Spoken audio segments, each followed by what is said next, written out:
ഒന്ന് സ്വർഗത്തെക്കുറിച്ച് പറയുന്ന ഒരു കൺസെപ്റ്റ്, അതും ഈ എക്സ് മുസ്ലിംസ് വല്ലാതെ തെറ്റിദ്ധരിപ്പിച്ചിട്ടുണ്ട്. അപ്പോഴാരെ സ്വർഗത്തിൽ ഇതായിരുന്നു, എവിടെ നോക്കിയാലും പാൽപ്പുഴ, എവിടെ നോക്കിയാലും തേൻപുഴ, എങ്ങോട്ട് നോക്കിയാലും പെണ്ണുങ്ങൾ, ഇങ്ങനെ ഒരു സഭയിൽ പറയാൻ പറ്റാത്ത സ്വർഗം. ഖുർആൻ മൊത്തം ചെക്ക് ചെയ്ത് നോക്കൂ.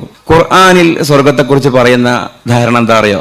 ഖുർആനിൽ പറയുന്നത് ഒരു ഡ്രീം വേൾഡ് അല്ല, ഒരു റിയൽ ലൈഫാണ്. കൃഷിയുള്ള, കച്ചവടമുള്ള, നഗരങ്ങളുള്ള, ഗ്രാമങ്ങളുള്ള, തോട്ടങ്ങളുള്ള, ഗ്രാമീണ ഭംഗിയുള്ള ഒരു ലൈഫാണ് സ്വർഗം. സ്വർഗം എന്ന് പറഞ്ഞാൽ തോട്ടം എന്നാണ് എവിടെയും പറഞ്ഞത്, മാൾ എന്നല്ല.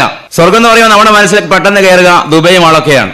അതൊന്നുമല്ല, ഒരു ഗ്രാമമാണ്, ഒരു തോട്ടമാണ് സ്വർഗം. തജ്രീ മിൻ തഹ്തിഹൽ അൻഹാർ, അവിടെ നദിയുണ്ട്, പുഴയുണ്ട്, അരുവിയുണ്ട്, വെള്ളച്ചാട്ടമുണ്ട്, മീനുകളുണ്ട്.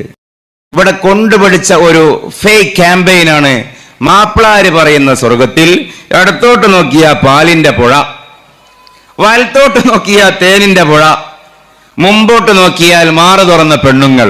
അത് അവരുടെ സ്വപ്നമാണ്.